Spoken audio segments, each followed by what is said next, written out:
Bueno, ¿qué tal, gente? ¿Cómo les va? Bienvenidos a un nuevo Cámara del Crimen. Estoy solo. Nacho, de vacaciones, merecidas. Ricardo, que en cualquier momento va a reaparecer, pero por supuesto, más allá del equipo, gran equipo que tenemos detrás de cámara, está Miguel Paradiso. ¿Qué tal, Miguel? ¿Todo bien? Todo en orden. ¿No vas a hacer el aguante? Sí, por favor. Miguel, hoy vas a estar tocando uno de los tantos casos, ya de entrada tenés que estar dibujando porque es uno de los primeros, y siempre te vemos trabajando, incluso antes del programa.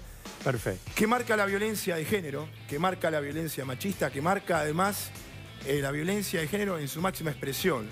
La máxima expresión de la violencia de género es el femicidio. De eso vamos a hablar hoy, porque hay números que asustan. Pero ya de entrada, miren este informe.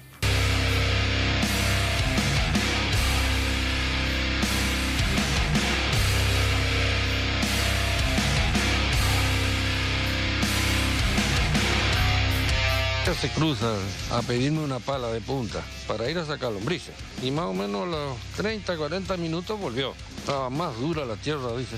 Ni se me cruzó en la cabeza que este muchacho iba a hacer lo que hizo, ¿no es cierto? Estaban charlando y por ahí se escucha un tiro y después se escuchan 3 disparos más. Cuando la chica ya estaba en el piso. La remató en el piso. Pelearon por unas hojas, ¿no? ¿Qué dijo? Por unas hojas, se fueron a quejar por las hojas. Por dice, las bueno. hojas y el chico agarró y la acuchilló.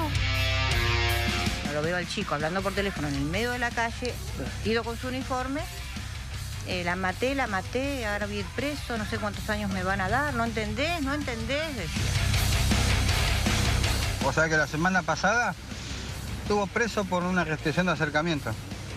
Ahí está, lo largaron, ahí está, la cagó matando.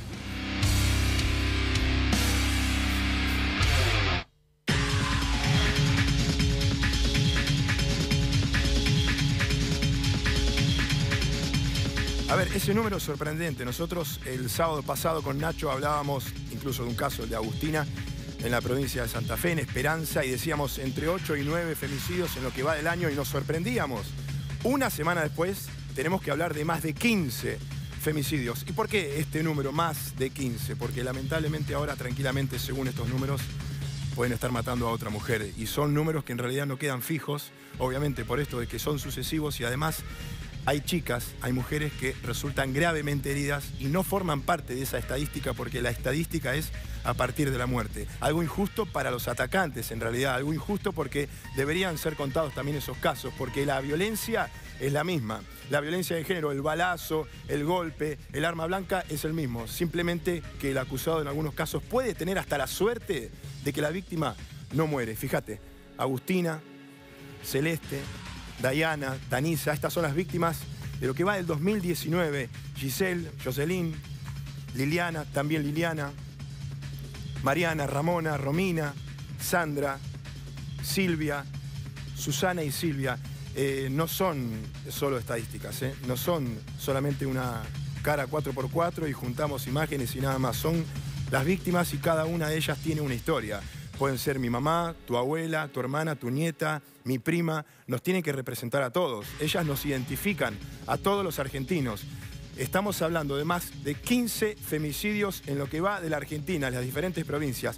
Por supuesto que de fondo está el análisis que pueden hacer los especialistas, los psicólogos, que entre otras cosas indican que, bueno, tal vez esto es una revancha, una venganza de, en realidad, del patriarcado por esto de la lucha en los últimos años de las mujeres y de los hombres también en general, que queremos que terminen con esta violencia de género. Es la explicación psicológica y, por supuesto, de fondo que merece otro análisis. Hoy a nosotros nos interesa este número porque es alarmante. Pero para hablar de esto también tenemos que hablar del caso que tiene como protagonista a Cintia.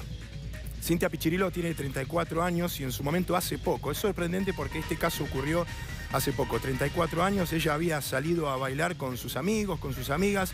Esto ocurre en la zona de Florencio Varela. Reitero, fue en diciembre del año pasado, hace algunos días nada más. Había ido a bailar con sus amigas y en un momento salió y se le cruzó alguien en el camino. Alguien que evidentemente sabía que ella estaba ahí, sabía que la estaba pasando bien o estaba intentando pasarla bien después de todo lo que había sufrido. Ese alguien era su expareja, un hombre al que ella lo había dejado después de tantos intentos porque era violento, porque insistía, porque la hostigaba y él, obviamente, porque es un violento, la estaba siguiendo y sabía que ella estaba ahí. Le cruza en el camino Él estaba con su auto, amenaza a los amigos de Cintia y en un momento saca su arma de fuego y le pega un balazo en el corazón. Un balazo en el corazón, en el pecho, que sufrió esta joven.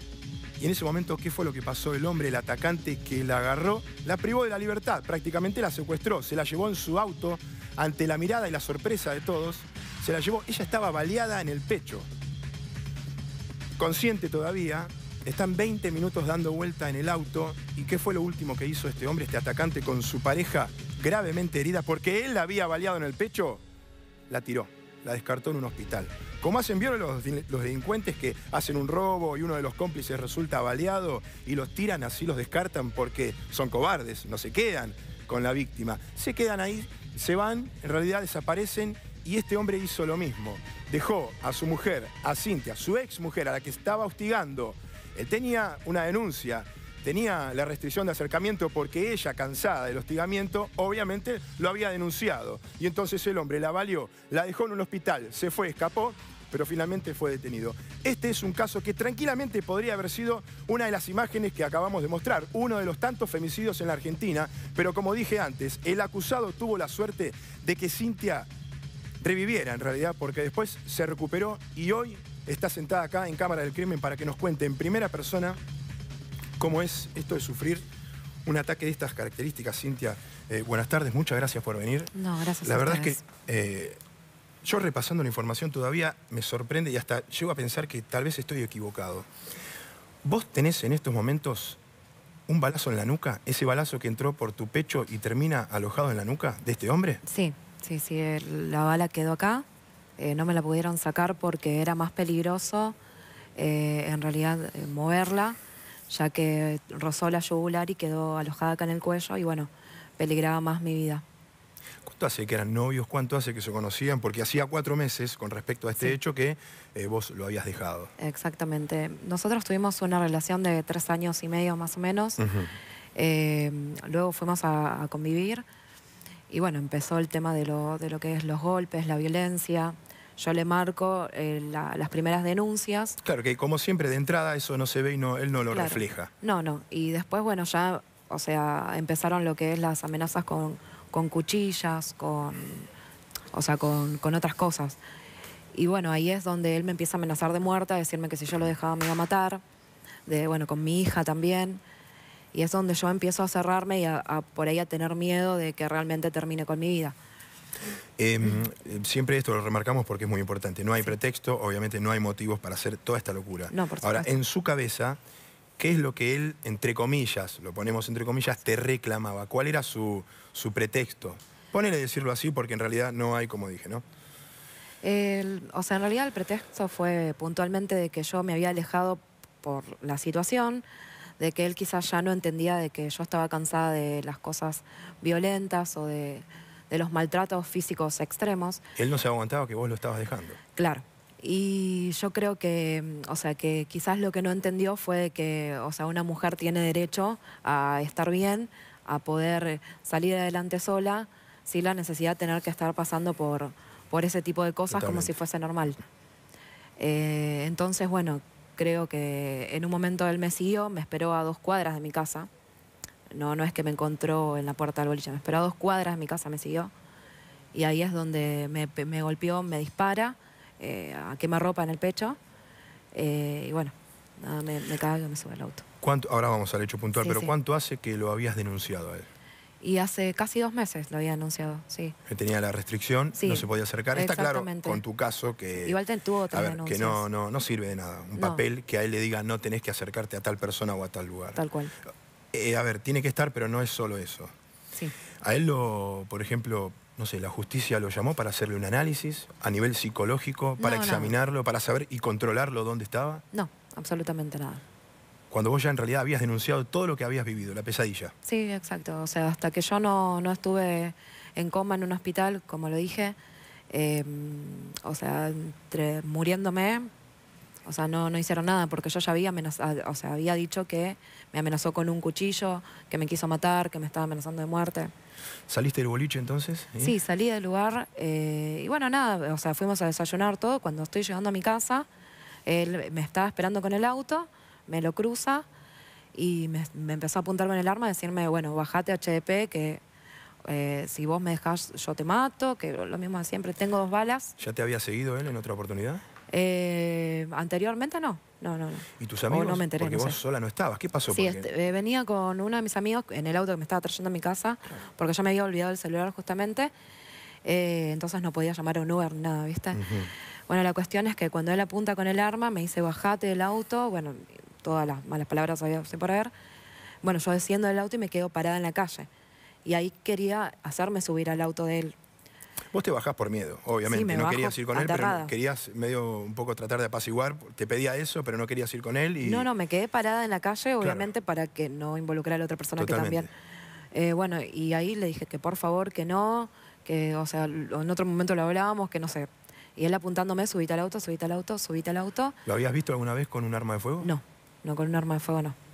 Y bueno, nada, o sea, cuando intento como irme para la avenida, se desciende del auto, o sea, me baja, me golpea acá, me apunta a quemarropa en el pecho y me disparó. Ahí. Te pegó un balazo de una, Sí, me disparó así, de una. Sí. ¿Y después? Y bueno, después yo me caigo, como los vecinos empezaron a mirar, o sea, la situación, se alertaron, entonces me arrastra hasta el auto, yo ya estaba con el balazo puesto, y me empieza a golpear, o sea, de hecho acá tengo como un golpe muy feo en la cabeza, en el pecho, en las costillas por todos lados, y me decía, mira lo que me hiciste hacer, o sea, es por tu culpa. Te echaba la culpa. Sí, me echaba la culpa. Y yo le decía, o sea, no, nada que- y yo con toda la sangre acá. Bueno, en un momento intenta tirarme del auto, me decía, vos me vas a denunciar. Y yo le decía, no te voy a denunciar. Vos me vas a denunciar, HDP. Bla. Intenta tirarme y yo me le prendo del pantalón y le digo, por favor, no te voy a denunciar, que si yo me salvo, no te denuncio, que yo te amo, no sé. Lo que se me ocurriese para... Sí, obvio. Y me le prendo el pantalón, entonces él tira el arma y bueno, estábamos creo que cerca de ahí del hospital, no lo sé. Y me tiró ahí, no sé, me levantó no sé si alguien de seguridad, un médico.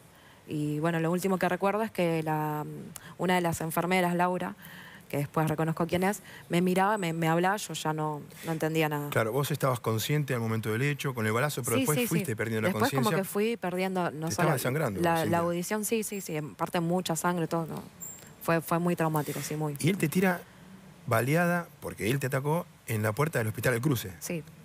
Después de golpearme, después de yo rogar por mi vida, diciéndole por favor que no lo iba a anunciar, que yo creo que fue puntualmente por eso que Porque me llevó si no- Y porque si no, anteriormente intentó tirarme, ¿entendés? Del auto.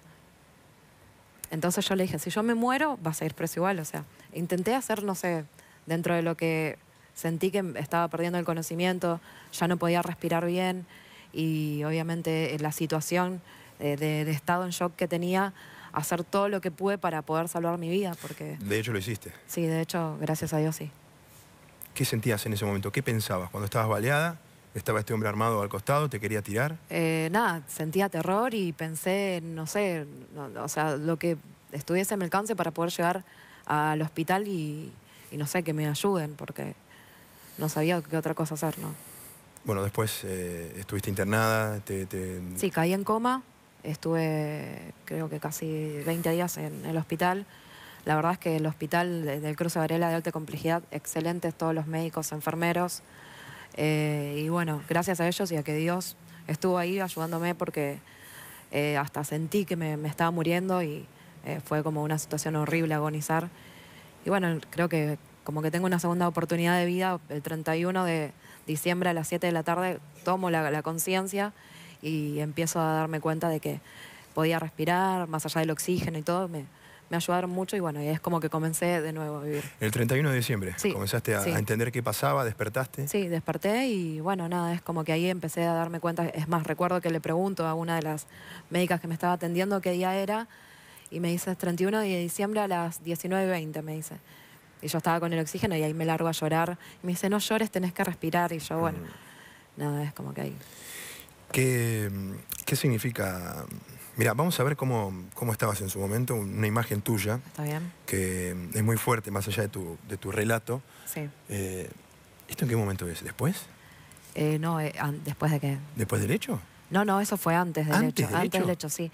¿Vos ya habías sufrido todo esto antes? Había sufrido todo eso y bueno, el tema de, o sea, la cuestión era que yo guardaba en mi cuenta Google fotos y cosas, por si en algún momento, pues yo ya creía de que me iba a pasar algo así, como estaba amenazada y obviamente tenía vergüenza o miedo de contarlo más allá de las denuncias y que, o sea, había intentado hacer lo correcto de morir, de que me matara, entonces... O sea, había intentado guardar las pruebas por si me pasaba algo. Qué bárbaro. Porque en un momento eras consciente de que te podía pasar algo gravísimo, pero Sí. el terror y el miedo obviamente te dominaba y es un momento en que no podés ni siquiera pedir socorro. Sí, o sea, el socorro lo pedí haciendo las denuncias correspondientes. Sí, a quien corresponde, encima. Más allá de todo lo que pasaba e intentar sobrellevar y que la justicia se hiciese cargo. Pero si imagínate con un... Pero vos fuiste a la justicia así como estabas, con los ojos así. Sí. Sí, O sea, que ni siquiera es esa actitud mediocre de la justicia de debe estar exagerando, debe estar mintiendo. Viste que generalmente caen en eso. Porque suelen cajonear en la justicia las causas, no tienen ganas de trabajar y hacen esto. Ahora, vos estabas como estabas y no tomaron... Me pusieron el botón antipánico Sí, tampoco sirve. y no. Nada más. Y encima ocultar, vos ya en un momento, ¿qué hacías con tu familia? ¿Tratabas de simular un poco? No, o sea, a mi familia intenté no tratar de involucrarla en todos estos temas. Por ahí desaparecía un tiempo, le decía que estaba enferma, porque la realidad es que a mí me daba vergüenza y más allá de todo eso, o sea, que como que la gente de afuera, no sé, toda la gente que nos conocía era como que apunta con el dedo, no, está loca, Claro. dice cosas que... ¿Entendés? Generalmente es así, ¿viste? Una es la que tiene la culpa de todo. Sí. Y hoy, por ejemplo, ¿qué significa para vos tener ese balazo? Mira, yo creo que todo lo que hice y que intenté hacer fue de la forma correcta y el balazo que tengo hoy demuestra que no pudo llegar a su cometido de matarme y que Dios me dio una segunda oportunidad para contarlo y expresar de que por ahí esto está pasando y es muy grave y que nadie está haciendo nada. Totalmente simbólico, lo estás tomando como un triunfo hasta este balazo. Sí. Es algo que lograste superar, en ese sentido, digo. No solamente de mí, sino como, o sea, por ahí pienso que es la voz que tengo hoy para las personas o las chicas que no lo cuentan por vergüenza, por miedo, porque les creen, porque perdonan. Y las mujeres asesinadas, en homenaje, por supuesto, a quienes decían que las amaban, que hay un homenaje en Varela que se refiere a esto, que bueno, que no tuvieron la posibilidad de contarlo como todas las que se mostraban recién. Bueno, Cintia, te agradecemos que hayas venido a Cámara del Crimen a contar esta historia. Seguramente muchas chicas, muchas mujeres se pueden representar con tu relato. Sí. Lamentablemente hablamos antes, viste, las caras de las víctimas en este año, en lo que va, ya van más de 15 femicidios. Sí. Así que es muy importante ese número, pero también tu relato para saber bien desde adentro de qué se trata, Sí.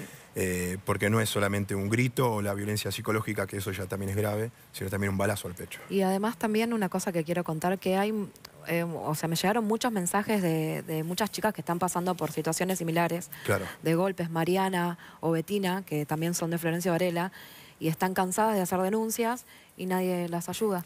Mandaron fotos de los golpes y todo y... Pero en tu caso fue clarísimo, fuiste con los ojos, con moretones, como estabas. Igual de la misma situación, nadie hace nada. Nadie.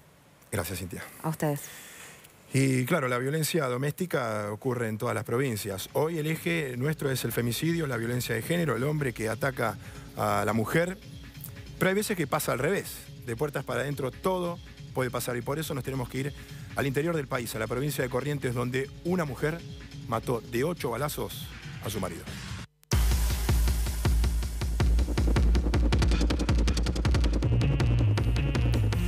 Celos y 8 balazos. Amor, podemos decir, celos y 8 balazos. Claro, siempre las historias que terminan con la violencia en la pareja arrancan como si fuera amor, pero en realidad en el fondo hay otra cosa. Hay una persona que hostiga, hay una persona violenta, una persona que persigue. Ya escuchamos el testimonio de Cintia aquí en la provincia de Buenos Aires, en Florencio Varela, pero si nos vamos a Santo Tomé, a la provincia de Corrientes, tenemos que hablar de estas dos personas acá. Es una pareja que tiene una nena en común, una chiquita de 3 años, Sergio Raúl Gales, 42 años, el hombre que estamos viendo, ayudante de segunda de la Prefectura Naval Argentina, divorciado, con 2 hijas de su matrimonio anterior, y tuvo una hija de 3 en la actualidad, con Karina Cabral, de 32.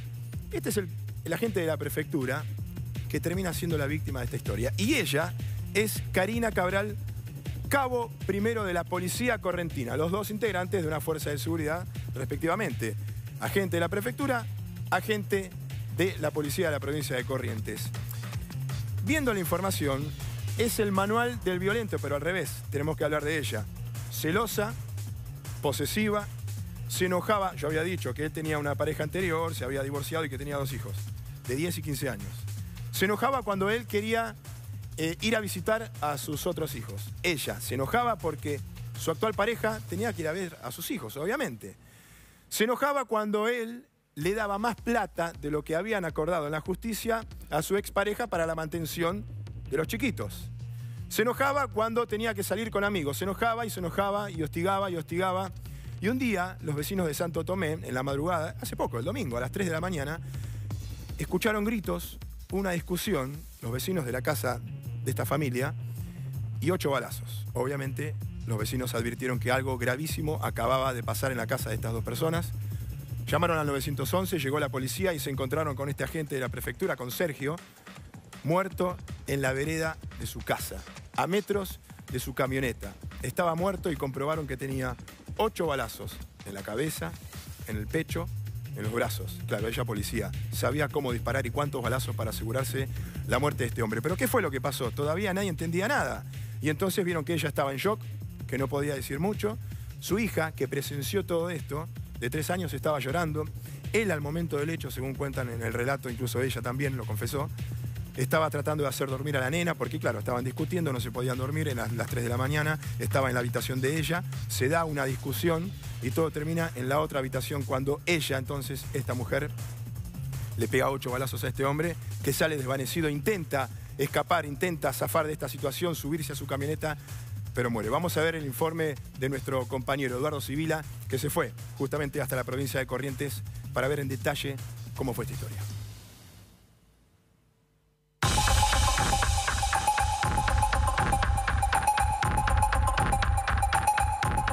La madrugada del día domingo, siendo las 3:15 aproximadamente, se recibe un llamado telefónico a la Guardia de Prevención de esta unidad regional, donde comunican de que habían escuchado disparos de armas de fuego en un domicilio en un barrio jurisdicción Comisaría Segunda de esta ciudad.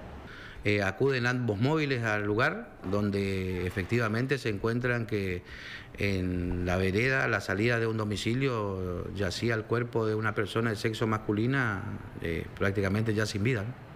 En el domicilio vive una pareja que la señora es suboficial perteneciente a la policía de Corrientes y el esposo es un suboficial también perteneciente a la Prefectura Naval Argentina. Se contactó en el lugar con el médico de policía, quien en presencia del señor fiscal y la jueza de instrucción se ordenó la autopsia, cuyo resultado todavía no lo tenemos, ¿no? Tenemos entendido que la chica estuvo de guardia ese día anterior, es decir, el día sábado. Ella sale de la guardia, de su guardia y de su lugar de trabajo a las 20 horas. Concurren a la casa de un familiar donde cenaron en familia. Es decir, hasta ese momento estuvo todo bien. Ahora se trata de establecer qué es lo que pasó en el domicilio.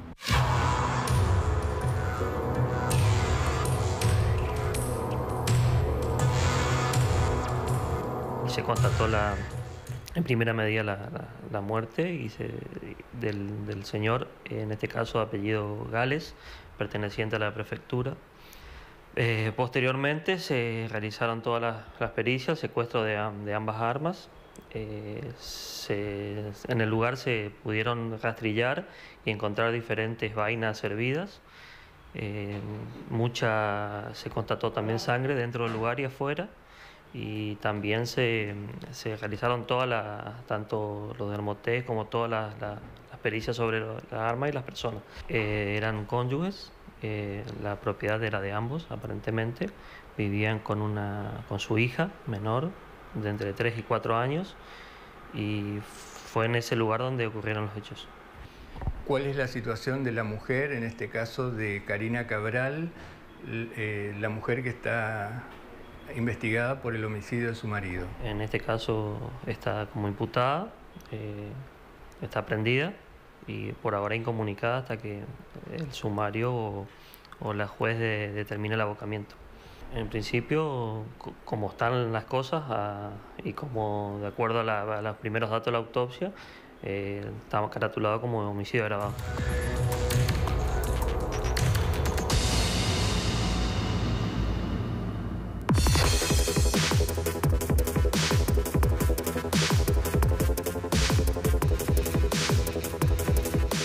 Bueno, llegó nuestra parte elegida, en realidad, la que preferimos contar porque, bueno, en la mayoría de los casos termina con, por ejemplo, delincuentes ridículos que intentan robar. Sí, es verdad que hay casos graves y que preferimos no contarnos. Pero bueno, esto, hasta te digo que lo saboreo. Ver cómo este delincuente entra y se queda atascado, termina mal, porque roba algo, lamentablemente. Los damnificados tuvieron que hacer la denuncia, recuperar después lo que le robaron. Pero mirá esto, en la provincia de Santa Fe, en Rosario, este hombre que está entrando a un negocio, un kiosco, y entra, claro, horas de la noche, aprovecha, sin forzar la reja, primero, después va a intentar hacerlo. Pero claro, va a salir, obviamente, manoteó algo, lo que pudo, y va a salir. ¿Tiene un cómplice afuera? Bueno, no está claro en realidad, pero lo cierto es que va a intentar salir, piernas adelante. Pará, pero no entro. No puedo salir, mirá. Y ahí se queda trabado en el aire. Bueno, obviamente puede pasar cualquier persona en ese momento. Y no sale, se queda trabado. Miguel, esto es ridículo, ¿eh? Y pará, fíjate que en un momento va a manotear la puerta. Che, pero no puedo salir. Bueno, voy a seguir robando, no. A ver, ahí voy a forzar la reja porque ahí está el cómplice. Fíjate la puerta, a ver. Voy a tratar de manotear. Claro, tienes razón, tal vez puedo abrir desde ahí. En un momento va a agarrar la cerradura y se le cae todo. Mirá, y así todo sigue intentando mirar a ver por dónde puede escapar. Ahí va, no, está cerrado. Tengo que salir por acá, soy delgado, lo voy a hacer. Pero no sale, está trabado. Claro, ni siquiera tienen la capacidad de pensar ellos en la previa si pueden escapar, si pueden entrar por este negocio. Entrar pudieron, porque de hecho algo se robó y lo tenía en la mano.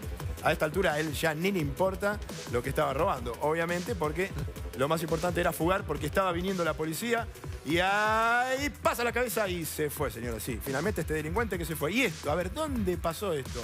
En Sáenz Peña, acá en el conurbano bonaerense. Miren, dos mujeres que van a entrar, es un edificio 1452, el 22, hace poco, el 22 de enero. Fíjese, este delincuente que aparece en escena, que le va a robar lo que tiene encima, una patada que le da a la mujer, la tira, le roba la cartera ante la mirada de su amiga, de su vecina, su compañera, y escapa. Este delincuente violento, estos son los casos que decíamos no queremos ver, pero bueno, quedan captados por las cámaras. Este delincuente, que ahí se lo ve solo, pero se habla de la complicidad de otro que iba en una moto, las sorprende, fíjate cómo pasa, sabe que están por venir y van a aparecer estas mujeres, a una de las cuales entonces le arrebata directamente la cartera, pero después de pegarle una patada en la zona de la panza. Mirá, toda la violencia de este delincuente, ojalá que lo enganchen y ojalá que quede en cana, bien detenido. Pero bueno, esto es en la provincia de Córdoba. A ver, ¿qué es lo que va a pasar acá?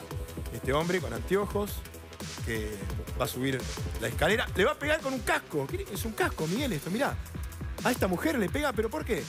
Para robarle. Mirá la violencia de este delincuente. Una cámara peor que la otra. El primero que no podía entrar a un negocio, el segundo que le pegaba una patada a una mujer y este a otra persona. En realidad hay un que le pega con un casco en la cabeza, lo sorprende por la espalda para robarle. Es un hombre en realidad que está ahí parado esperando.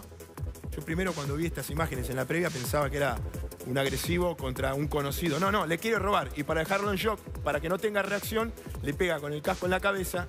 Le roba la mochila que tenía colgado de su hombro derecho. Fíjate el hombre aguantando el dolor, pero otro golpe en la cabeza. Y este delincuente que finalmente va a escapar.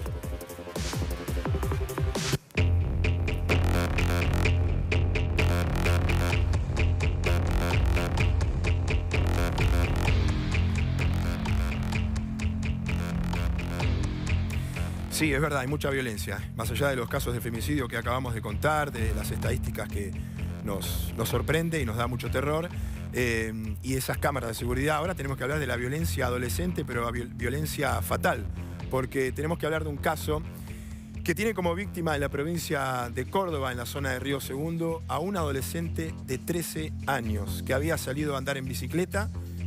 Se tenía que juntar con unos amigos, con un grupo de amigos, para andar en bici como hacía siempre un pibe, 13 años. Y no volvió, esto fue el domingo. No volvía, lo que sucede siempre, ahí está, lo estamos viendo, él es Franco Araoz. Era lamentablemente porque lo mataron. Había salido con su bicicleta entonces el domingo y después no volvió y después, claro, la familia que comienza a hacer la denuncia, la búsqueda de paradero por parte de la policía. Y en toda esa búsqueda, al otro día, el lunes, lo encuentran. Pensaron que estaba desaparecido, pensaron que tal vez se había escapado por alguna situación o se había ido con algún amigo, pero no, lo habían asesinado de un mazazo en la cabeza y de 2 puñaladas en el cuello, para robarle la bicicleta, para venderla por droga. ¿Y quién hizo todo esto? Por ahora, lo que hay, lo que tiene la justicia, de hecho él lo confesó en las redes sociales, otro adolescente de 16 años, un amigo, o por lo menos un conocido de este pibe de 13 años, un adolescente de 16, un menor de edad, que en su momento en las redes sociales iba a hablar de más, iba a escribir de más en realidad, y tal vez a través del WhatsApp también comentaba algo que lo iba a autoincriminar y eso iba a llegar a la justicia, lo iban a ir a buscar, lo detuvieron, él reconoció haber estado con su amigo, entre comillas, y que habían tenido una discusión, finalmente dijo dónde podían encontrarlo y así fue, finalmente, que lo encontraron. 16 años, el asesino lo mató a su amigo de 13 de un mazazo en la cabeza, de 2 puñaladas en el cuello para robarle la bicicleta. Lo llevó a un descampado, pelearon y lo mató. Fue una de las tantas frases de la familia. Vamos a ver el informe.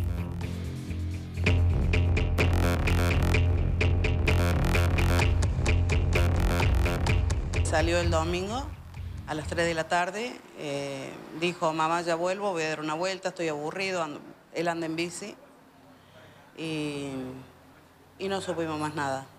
Él dijo que iba a la casa de un compañero, nombró a uno de los chicos al cual ese no fue, debe ser que en ese momento se encontró con el asesino de 16 años. Y bueno, y la policía lo encontró asesinado en una zanja entre Córdoba y Río Segundo. Nosotros el domingo salimos a buscarlo, como el domingo, lunes, incansablemente buscarlo. Eran ya el lunes a las 9 de la noche y digo, no, esto no puede ser que no aparezca. Entonces fuimos todos a la comisaría, todos, vecinos, parientes, todos a protestar, a hacer una protesta a la comisaría. Y ellos lo tomaron como que era un caso más, nos hizo sentir así, como que era un caso más. Como si Franco se había ido por su propia cuenta y que iba a volver. Claro, empezaron con las hipótesis de que a lo mejor los padres pelearon, por eso se fue y nada de eso es verdad, porque él se fue plena siesta cuando estábamos todos durmiendo. En la casa estaba todo tranquilo. Y bueno, y el error era que no nos podíamos comunicar por teléfono. Entonces mi hija, tipo 6 de la tarde, de ese día que él salió, ya empezó a preocuparse. Salió a buscarlo, 9, 10, 11, a las 12 se presentó, a 12 de la noche se presentó a la policía, hizo la denuncia, que demoró 3 horas para que le tomen la denuncia, le hicieron esperar 3 horas para que le tomen la denuncia. Mientras tanto, nosotros seguimos, no paramos de buscarlo. Nosotros a partir del lunes a la madrugada, de las primeras horas de la madrugada, ya habiendo tomado conocimiento por la denuncia de la madre solicitando el paradero de su hijo, se dispone un operativo en virtud de dar con este menor en los lugares que frecuentaba, de parientes y de amigos en la ciudad de Río Segundo, lo cual arrojó resultado negativo hasta las primeras horas de la mañana. ¿Cómo llega la justicia a él a detenerlo? Y porque a mi hija empezó a recibir audios, fotos, donde él salía con las hojotas de mi nieto y con la bici. La misma gente fue ayudando, la gente, no la policía, la gente. La policía sí buscaba, pero nunca nos supieron dar un dato de algo. Gente que no conocemos, que al ser viralizado empezó a mandar fotos, todo, y bueno, y mostrando todo eso a la policía. Y así llegamos a ese chico. Ustedes presentan estas pruebas que ustedes tenían a la policía, y la policía por eso llega y lo detiene. Correcto. ¿Cómo se llega al cuerpo de Franco? Bueno, en las primeras horas de esta madrugada se toma conocimiento que un menor de edad que se encontraba en la localidad de Toledo, vecina nuestra, había confesado el hecho de homicidio. Ante esta situación nosotros hacemos contacto y con el conocimiento de la Fiscalía en todo momento se practican algunas diligencias. Al menor le hacen algunas preguntas y él se indica el lugar posible donde se encontraría el cuerpo sin vida de su amigo. Solo pedimos justicia y que dio perdón a ese chico, porque tengo entendido que todo lo hizo por droga. Nosotros no lo perdonamos, pero que Dios lo perdone.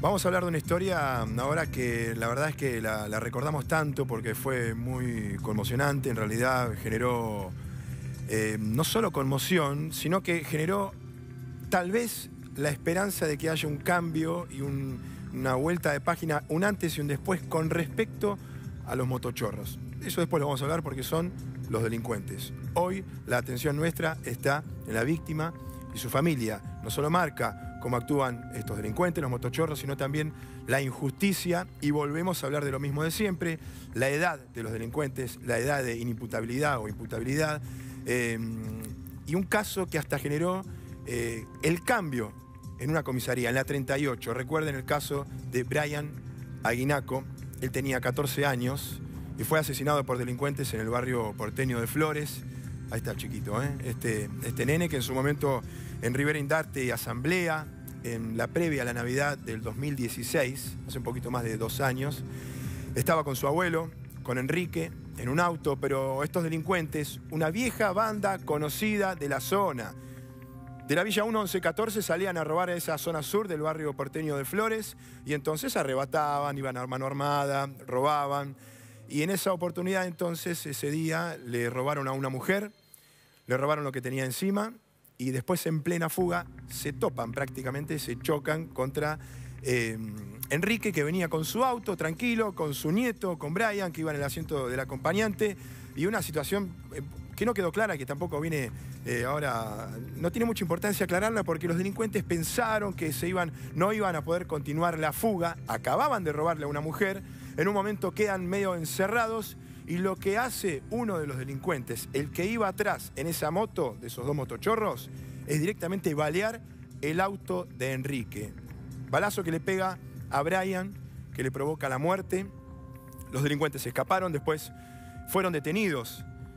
Luis Armando Gómez, alias Jun, era el hombre, el joven que iba adelante en la moto, el cómplice del asesino, del autor material del crimen, que en ese momento tenía 15 años, casi 16, y hoy tiene 18. Claro, ustedes recuerdan, ¿qué fue lo que pasó con ese menor que detuvieron en su momento?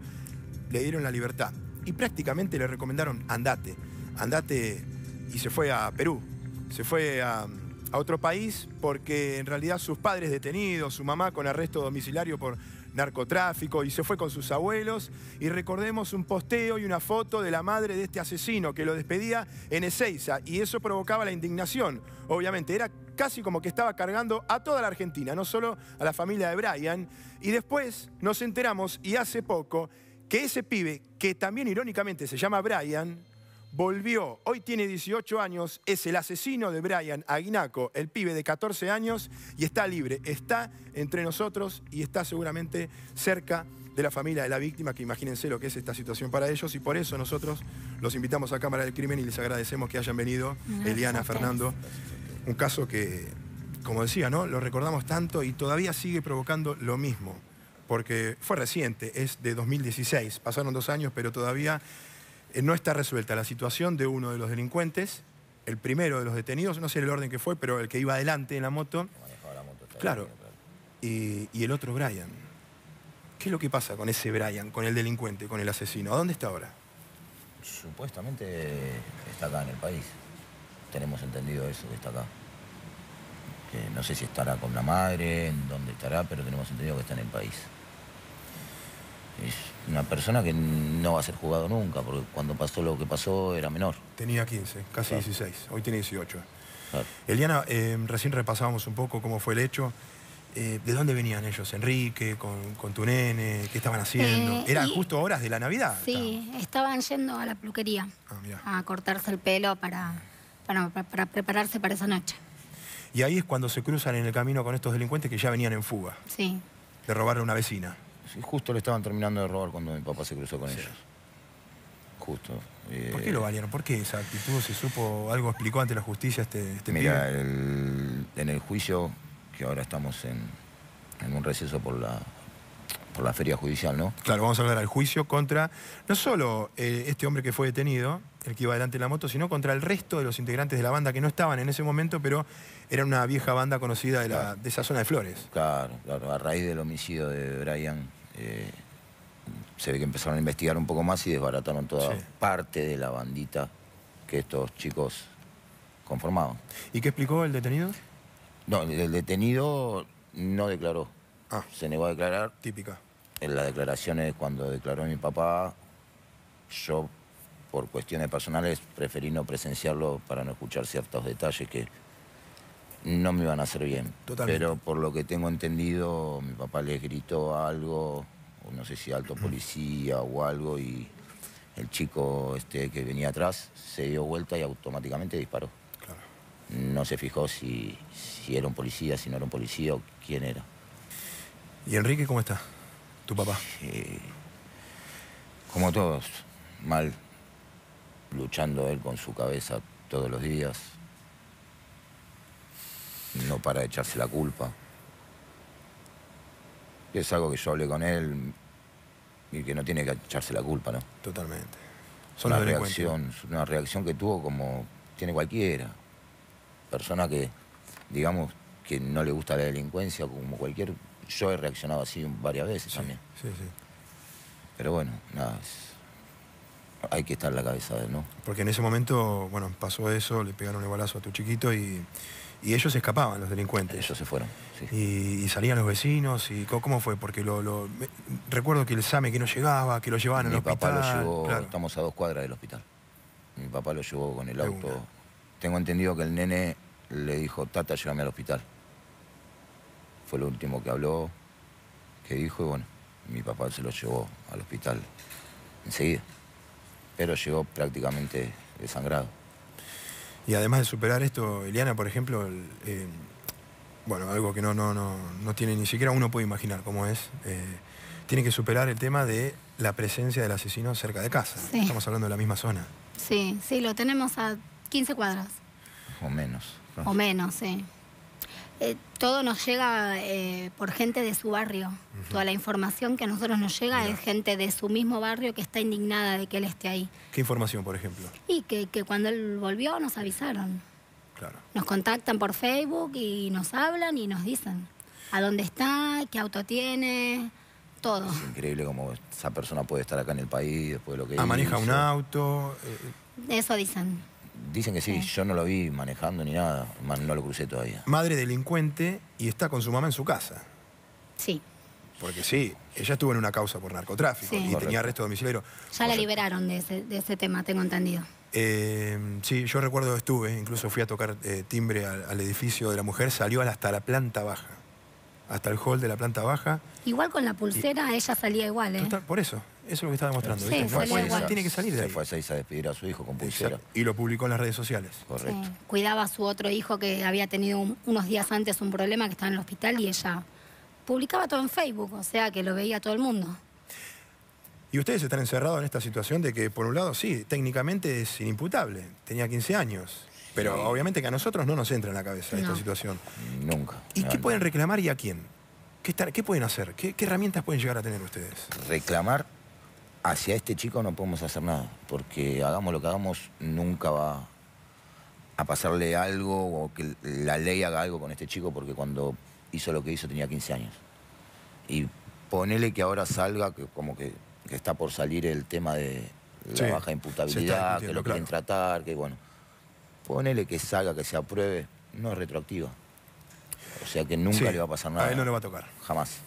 Sí, de ahí para adelante, para que la gente, algunos no vuelvan a vivir todo lo que vivimos nosotros, ¿no? Si se llega a aprobar. Pero a este chico en particular nunca le va a pasar nada. ¿Te llamaron de la justicia, algún político, alguien para formar parte de los debates? Porque digo, la palabra de ustedes, yo creo que no hay mejor que palabra de ustedes que para explicar todo esto, ¿no? A nuestro abogado, lo convocaron para el 2020, y bueno, y él es el que ahora se está moviendo, lo habían convocado a él, obviamente con nuestros testimonios, por el tema de la imputabilidad. Que igual es algo, estamos con el tema del juicio, una vez que termine el juicio, es algo que nos vamos a meter un poco más por el tema de la baja imputabilidad. A ver, ¿cómo preguntarlo? Porque a veces trato de meterme en la cabeza de ustedes. ¿A ustedes les tienta, por ejemplo, ir a A ver, ¿él que está haciendo el asesino? ¿Ir a acercarse a la familia? No, no.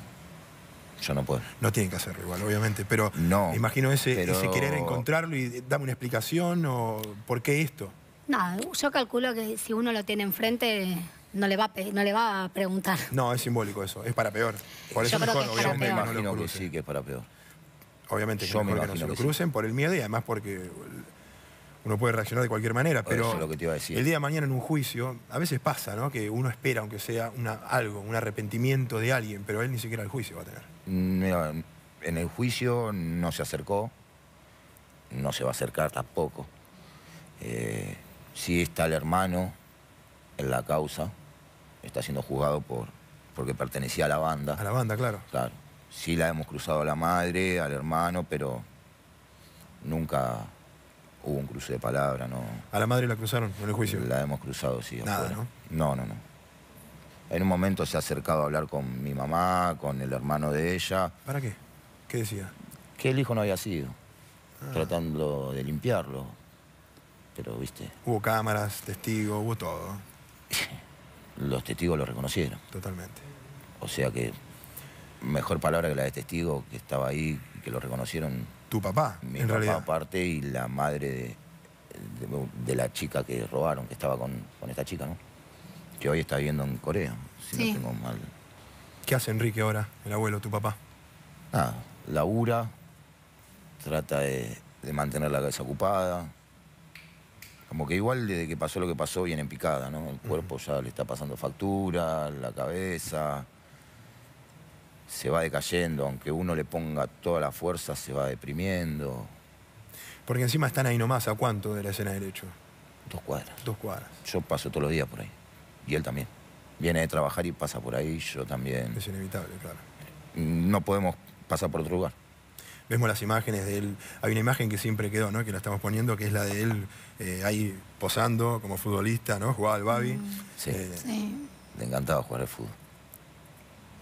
Justo cuando pasó lo que pasó, se había tomado 1 año de receso porque había terminado en FAF y viste, Papi Fútbol, y bueno, estaba viendo a ver si empezaba a jugar, si lo llevaba a jugar a otro lugar. Y se había tomado 1 año, y el año que entraba iba a empezar a jugar de vuelta. Claro, la ilusión de ser futbolista. Como todos los chicos. Sí. Y los amiguitos también, ¿eh? Porque no solo estuvieron la familia, Sí. los amigos de él directamente de su edad. Los amigos, la verdad que es hasta el día de hoy. Yo los veo a ellos y lo veo reflejado a mi hijo en cada uno de ellos. Y lo que están y que nos preguntan cómo estamos y... Nada, es como que te cura un poquitito, chiquitito el alma. Y sí, está en cada uno de ellos. Sí. Tendría 16 ya, los pibes van creciendo. Sí. ¿Ustedes tienen otro hijo? Sí, yo tengo 2 nenas y él Y tiene yo tengo una. una nena. Mirá. De Y otro ellos matrimonio. quedaron al margen de todo esto. Por supuesto no en la situación, pero digo, tratan de no meterse, no recordar, o no, tal vez piensan que lo molestan a ustedes, o Mi nena preguntan. en particular tiene 5 años. Cuando claro. pasó lo que pasó, tenía 3. Claro. Y justamente cuando pasó lo de Brian, yo estaba volviendo de comprarle los regalos. Y estaba dejando a mi hija en la puerta de la casa de los abuelos. Cuando mi mamá me llamó y me dijo lo que había pasado. O sea que mi hija vivió el momento donde cuando yo me enteré que me fui 1,5 cuadras del hospital, estaba que me fui con el auto volando para el hospital. Vino la nena también con la que es la mamá, con mis ex-suegros. Y la nena cuando pasaba, ahora ya no, pero cuando pasaba por la puerta del hospital, me decía, de acá se fue Brian a la Estrellita. Mirá. Siempre lo recuerda.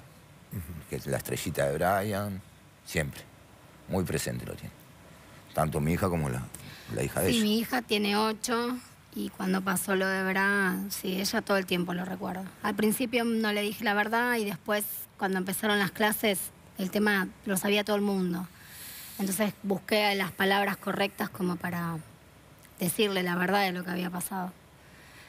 Y ella me cuidaba a mí.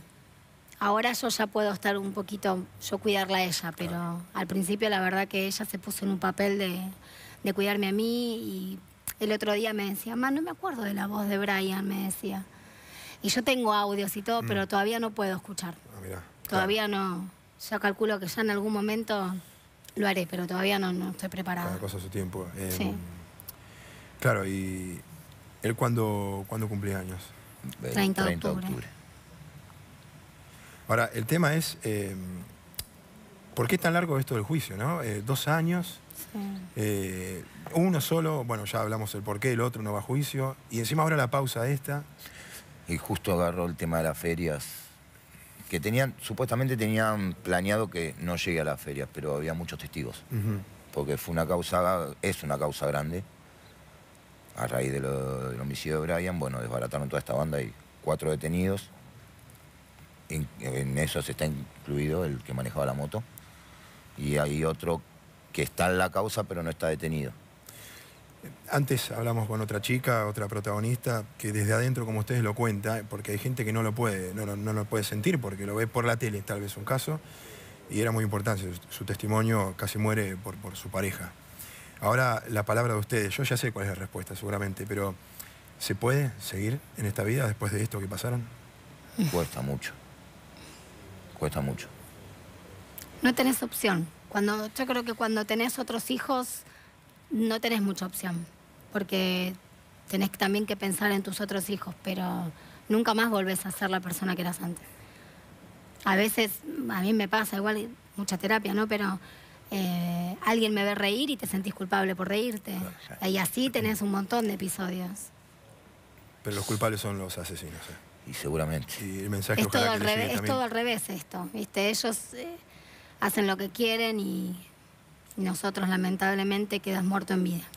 Muchas gracias por venir y contarnos la historia en Cámara del Crimen. Y le mandamos un fuerte abrazo a Enrique, que no creo que vaya a ver la nota, pero ojalá que le llegue el mensaje también, que desde este lado, con la frialdad que tenemos los periodistas, también estamos con él y que sepa que él la culpa nunca la va a tener, obviamente, y que tuvo la reacción que tal vez yo o cualquiera pudo haber tenido. Hasta te digo más, uno consume tanto tipo de información así y la gente lo ve en general que uno ya no sabe cómo reaccionar. Estamos hablando del abuelo, Enrique, la persona que iba con Brian al momento del hecho. Gracias. No, gracias. Gracias a ustedes. Vamos a un corte.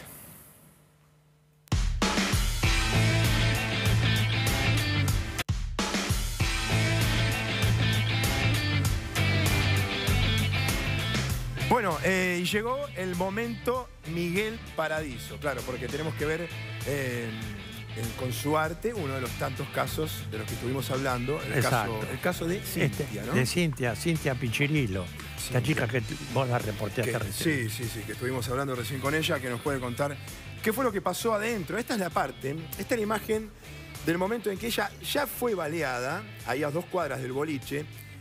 Así todo, él seguía amenazando con su arma de fuego porque ella, baleada y todo, la quería tirar del auto. Increíble. Increíble la violencia de este hombre.